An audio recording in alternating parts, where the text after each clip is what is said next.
Guys, good morning. Good morning sa inyo. Ito, kain tayo. At break natin, no. 15 minutes break. At kain ng ano to. Mabilis ang kain to, no. Ulam natin adobo, tsaka nilagang itlog. Kaya natanawa na tayo sa pagkain natin dito sa ano, sa store natin, no. Yung ba naman araw-araw nung kakainin mo di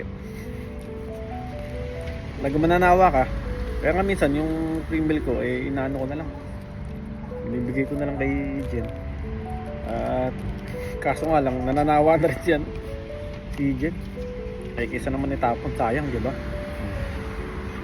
guys? Ayun, ewan ko,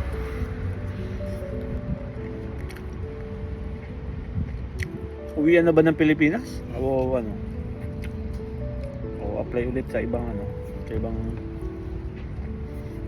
lugar, no? At medyo mahirap-hirap na rito sa ano, sa Canada, lalong lalo pag ano na, pag ikaw temporary foreign worker dito. Nako, napakatagal ang proseso at paglabas ng ano ngayon, yung tinatawag na LMIA o LMIA, no? Talagang buwan, yung ibang taon ang hinihintay para lang magka LMIA, no? At medyo na ano nga kami sa ngayon kasi may problema kami ngayon sa ano, guys, status namin o papeles namin, lalo papeles dyan kasi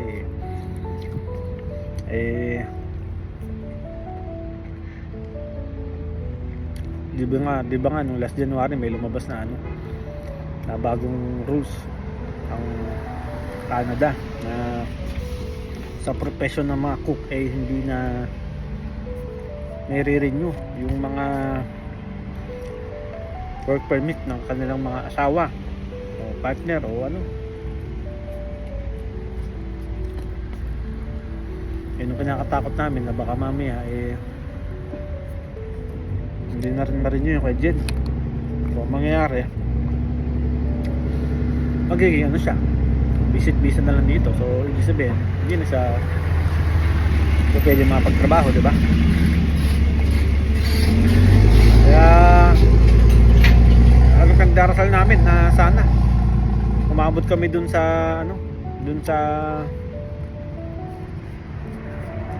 dating rules ng Canada na ang profession ng mga cook ay pwede pa may renew yung kanilang mga asawa para mapagtrabaho. At sana, at lagi nga namin yung pinagdarasal namin na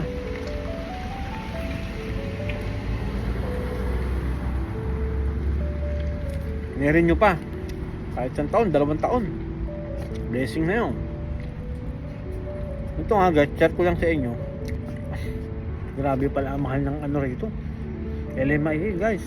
Kasi nagtry ako magtanong sa mga ilang kababayan natin dito. Actually nagpost nga ako sa Facebook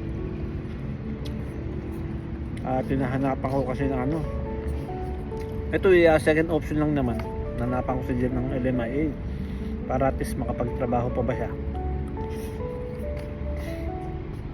Grabe, alam nyo kung magkano? 10,000 Canadian dollar ang inopra sa akin ni kabayan.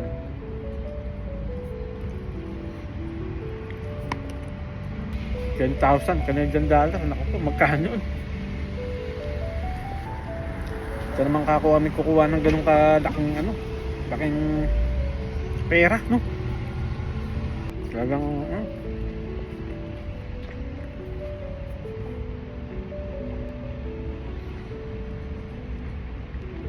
kung kami talagang hindi para dito,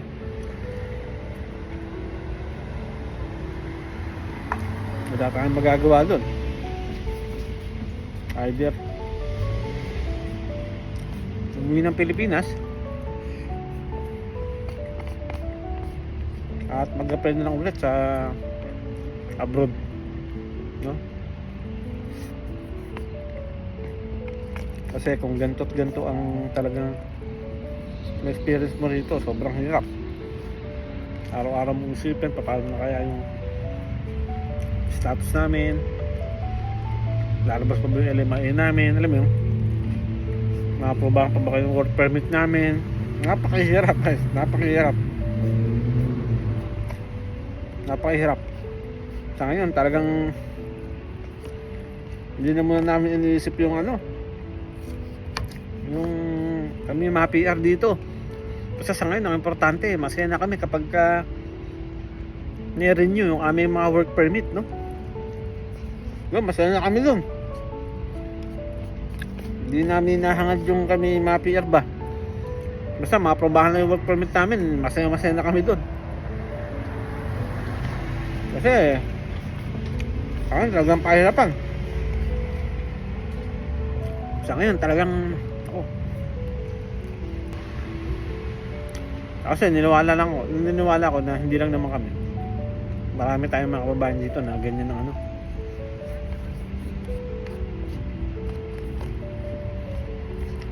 ganito ang nararanasan. Napakahirap. Hirap. Kaya nga lahat pinagpapasadyos na lang talaga namin lahat. Kasi imbes na magpa-stress,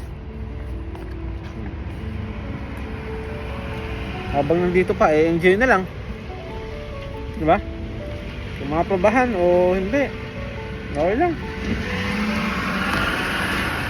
Wala naman tayong magagawa talaga dun.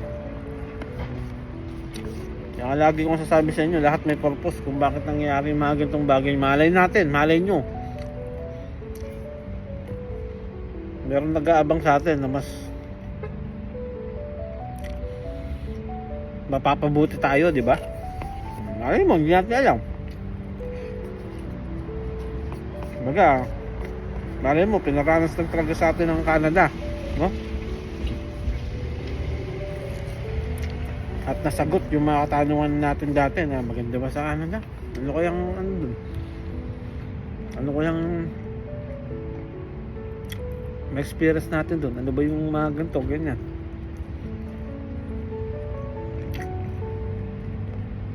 Kaya sa ngayon kasi, lang mahalaga, ma-renew yung aming mga work permit.